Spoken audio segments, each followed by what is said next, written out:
Hey everyone, this is Pete, and welcome back to Atari A to Z, a series of short playthroughs of Atari 8-bit games, some which I grew up with and some which are new to me.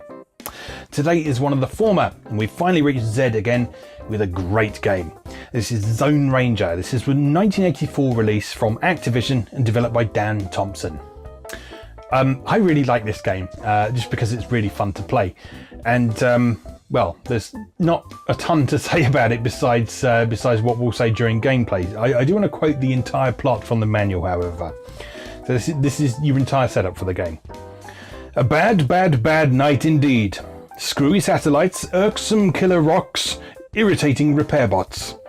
It's a sad and sorry sight, so clean up the unfriendly skies by blasting all the satellites in the allotted time, or your history. Well, it's a good job we don't play old games for the plot, isn't it? Let's go play Zone Ranger. Okay, here we are with Zone Ranger from 1984 by Activision. Now, one interesting thing about this game is that in its PAL incarnation, which we're playing here, it's only just been fixed. Yeah, back on its original release, there's a sequence in this game called the Inner Sanctum, where there's sort of line art walls and that sort of thing. In the original PAL release, you could just fly straight through those walls and they didn't matter. But yeah, in more recent years, people have actually fixed this game and got it working as intended. So, let's have a go.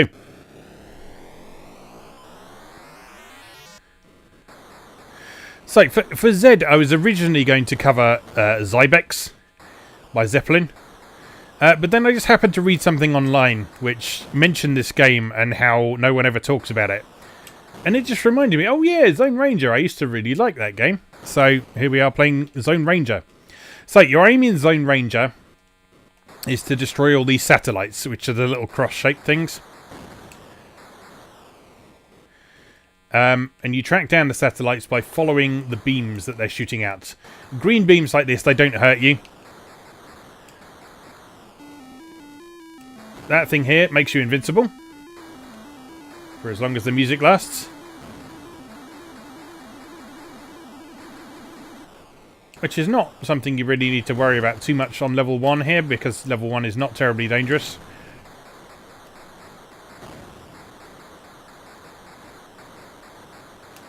But in later levels that becomes pretty much essential to survival, so you really need to watch out for those.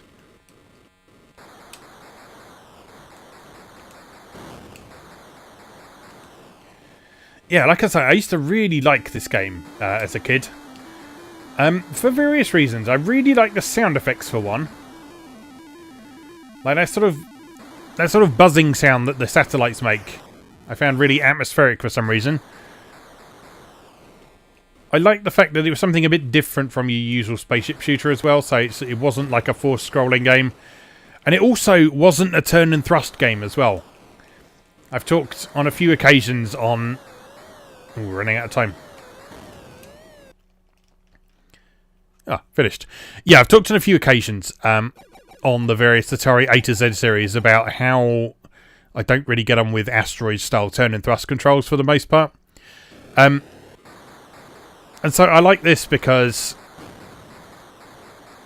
it gives you that top-down perspective, but it just gives you a control scheme that kind of made a bit more sense to me. So you just push in the direction you want to go, and you go that way. It's still got the thrust and inertia mechanics of stuff like asteroids. So like you start thrusting in one direction, you will carry on proceeding in that direction until you thrust in the opposite direction. But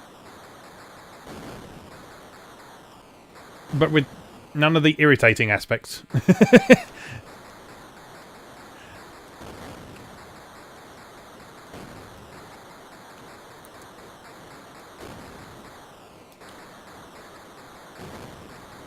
But yeah, I mostly thought this was cool just because it was an unusual take on the space shoot-'em-up that I hadn't really seen before. I liked the idea of it being kind of exploration-based almost. Although the levels are actually quite small and wrap around, there was a feeling of actually sort of exploring the unknown as you flew around. Oh no. Oh, I finished the level with that kamikaze attack. Good work, me. Lots of bonus points.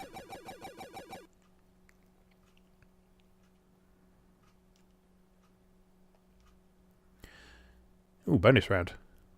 Don't remember this. What happens here? This looks awfully like a regular round to me.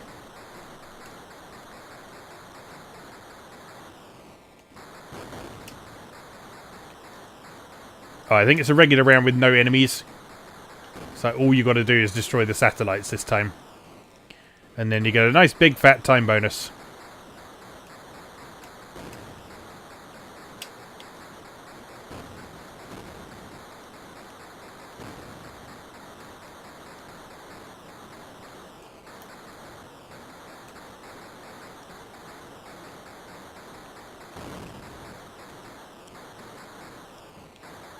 After all that talk of the Inner Sanctum, we haven't actually seen it yet.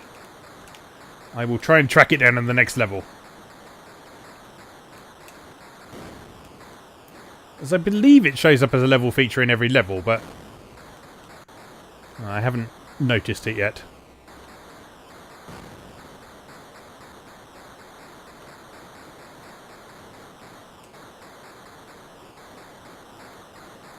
Where are you? There you are.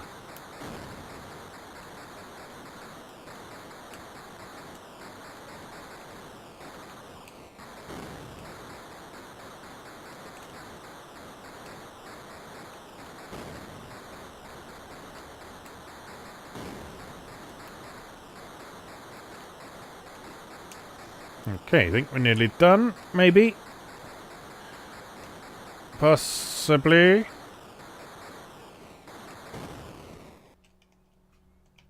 Hooray! Right.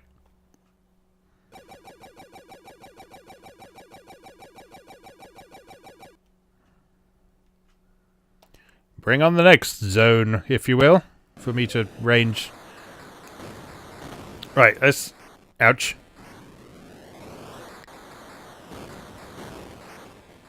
Ah, there's the Inner Sanctum. Right, so I forget exactly why you go in here. You can't shoot in here. But you do collect thingies. And as I say, in the original PAL release of this, you could just fly straight through everything, which made it kind of a bit pointless. But in this one, I believe you can hit the walls. I don't know if it kills you. It's just... No, it just bounces you. Okay, so that means we can be a little bit less cautious. Imagine the purple ones kill you, though. Yes, they do. I didn't even intend to fly into that one. So, if I remember correctly, I think by completing that you can get a warp to a later level. Which is not necessarily desirable. Because later levels are obviously much more difficult.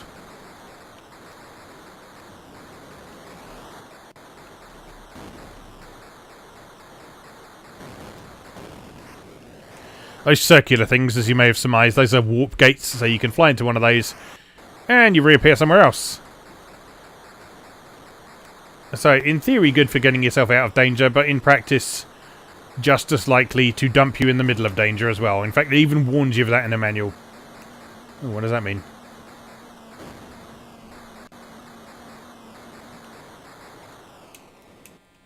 I can't remember what that alert means. Nothing bad happened though, so it's probably fine. Oh yeah, one of them.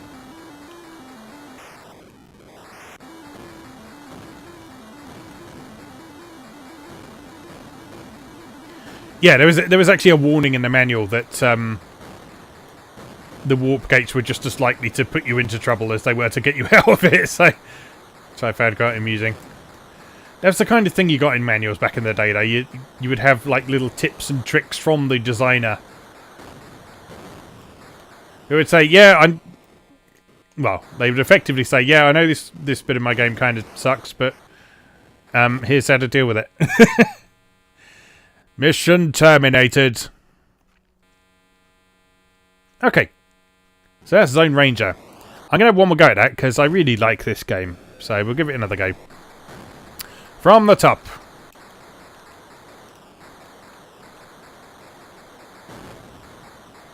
Looking at it from a modern perspective, this kind of reminds me a little bit of Thunder Force. The first one and the second one, specifically. Offhand, because I don't have the means of looking stuff up to hand while I'm recording this, I couldn't tell you which one came for. Oh, what's that? That's a warp to another level. So what's the sanctum for? I can't remember. Alright, so on level 7, we have the satellite shooting out red beams. And red beams do kill you, so don't get caught in them, like I just did. Oh! Level 7 is hard. And it's definitely not me being crap.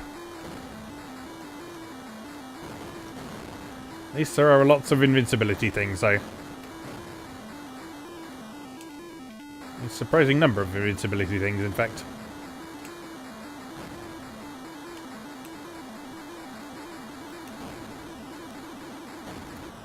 What are you alerting me about?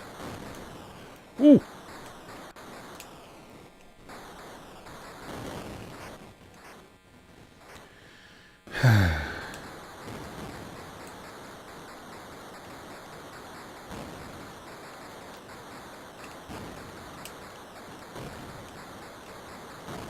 Yeah, as I was saying, this kind of reminds me of the early Thunder Force games, the first one and the second one, just from its sort of top-down perspective and the fact that you're sort of having to track down things to destroy by following the trails of the things they're shooting out.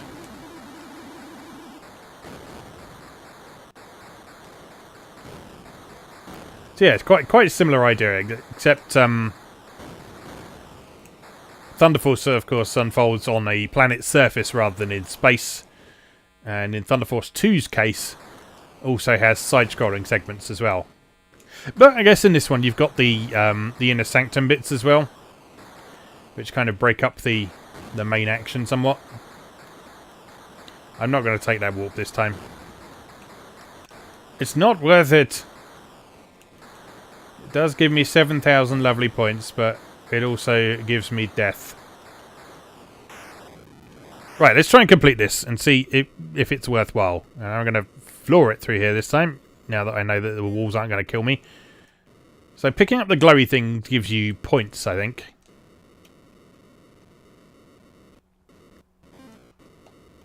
Doesn't give you time back. You get 50 points for the glowy things from the look of things. Alright, no purple thing of death there, so I can just bounce my way through there. Yeah, as you can imagine, being able to fly through the walls on this just made it ridiculously easy. So, good job on the people who fixed this, I have to say. Thank you for your service.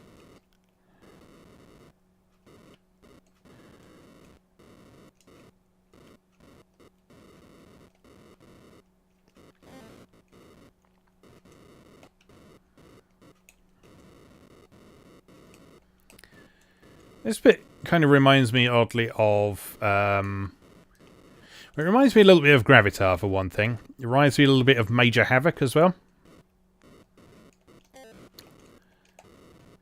Yeah, so it particularly reminds me of the reactor sequences in Gravitar, which were absolutely impossible with that game's control scheme. But yeah, also the kind of the platforming sequences in Major Havoc feel a bit like this, although obviously you're proceeding on foot rather than in a spaceship in that case. I'm gonna sneeze. Excuse me.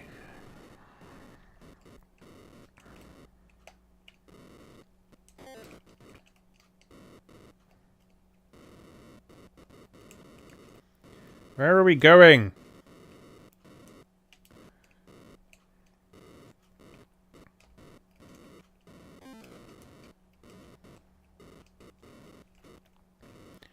Is there no end to these corridors of doom? And can I actually get through there?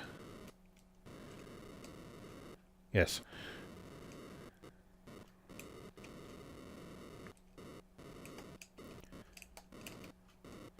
I also really like the design of the spaceship in this.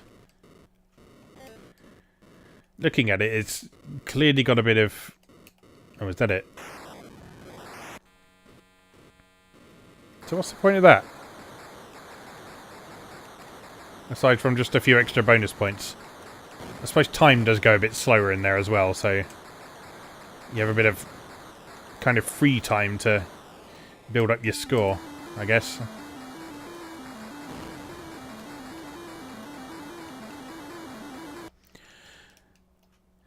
But yeah, the spaceship kind of has a bit of, I think it's Klingon bird of prey about it, for the Star Trek fans out there. I just think it's a cool spaceship.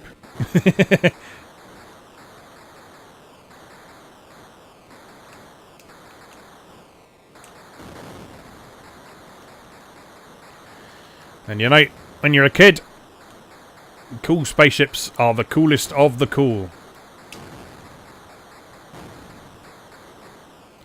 Because spaceships are already inherently cool. So if you have a cool spaceship, even better.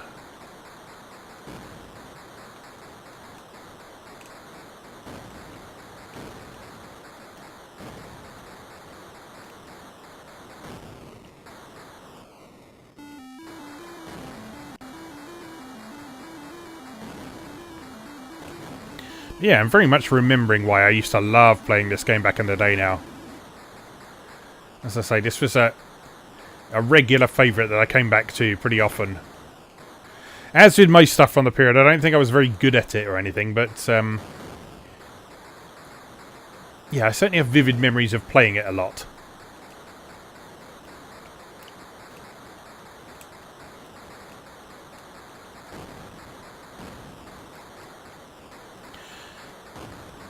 And in some ways, this was the nice thing about games from this period. Because most of them didn't have an end as such, it didn't really matter if you weren't that good at them.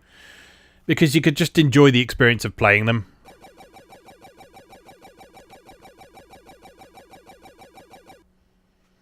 Without having to worry about sort of making loads of progress or anything through them. I mean, yes, you could take aim for your high scores and so on. But even then, most games didn't save your high scores. So if you didn't write them down, as most people didn't... then yeah, all you had was just like a play session and enjoying a game for its own sake. Without feeling any sort of pressure to perform or beat it or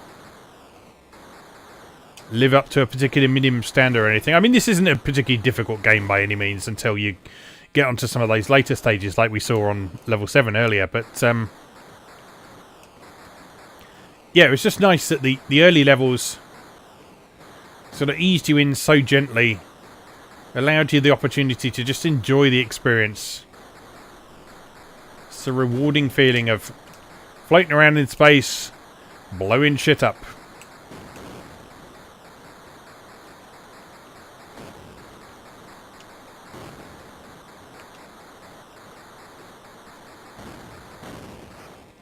Oh! Idiot. No bonus. Ah, that's what bonus round means. You can't die, otherwise you won't get any bonus points. Because who would reward someone who flies that badly? I ask you. Oh, that's what alert means. It means those horrible hamburger monsters are appearing.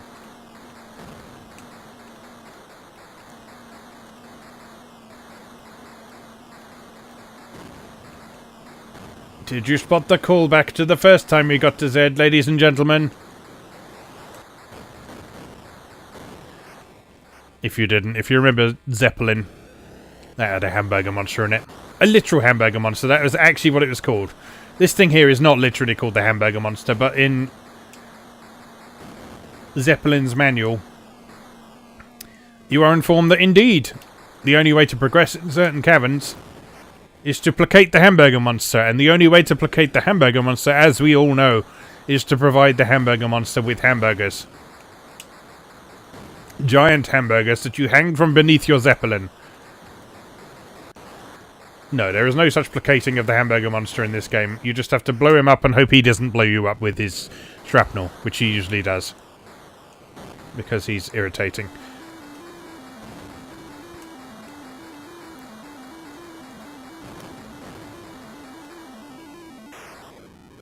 Inner sanctum, you say?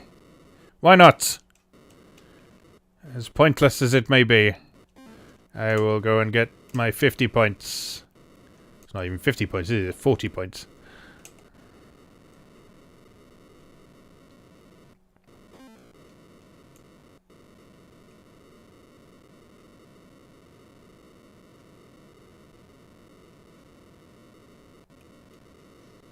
So yeah, time definitely goes slower in here. So I guess this is just an opportunity to get some free points, I think.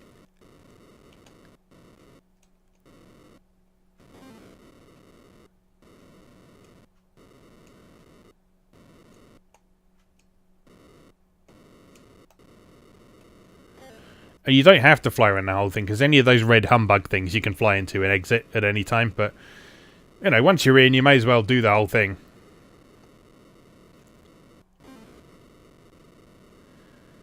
There's certainly a few hundred points worth of collectibles in here. And if it's not using a huge amount of your time up, then you might as well.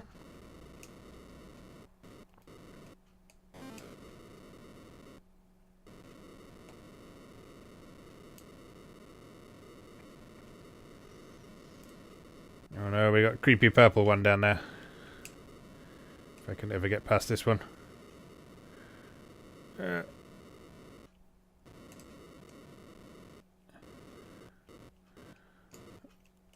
Carefully.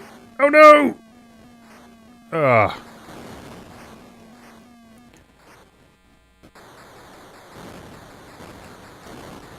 It's going very badly. But I got a fairly respectable score considering that I haven't used the level skip.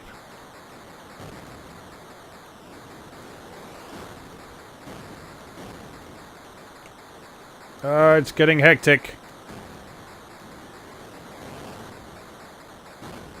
Oh, invincible.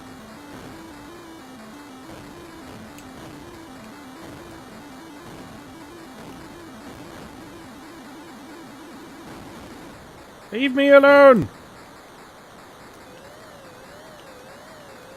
Oh, and I'm running out of time.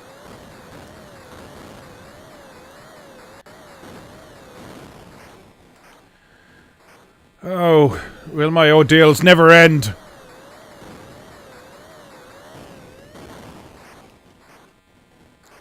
Well, that's that. Mission terminated. Okay, so that was Zone Ranger.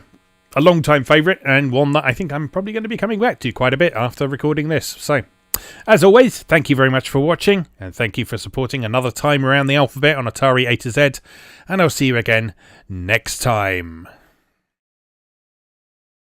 Thanks for watching. If you enjoyed this video, please help out the channel by leaving a like or a comment and subscribing. New episodes of Atari A to Z are on Tuesdays and Atari ST A to Z on Thursdays. Check out atariatoz.wordpress.com for a full archive. Do please also check out my other projects moegamer.net, where I explore Japanese and Japanese-inspired games from yesterday and today, and videopackgames.wordpress.com, which aims to catalogue the small but well-formed library of the Philips G7000 Videopack computer, also known as the Magnavox Odyssey 2. You can also support my work on Patreon or buy me a coffee. You can find links to do both down in the video description. Thanks again, and I'll see you next time.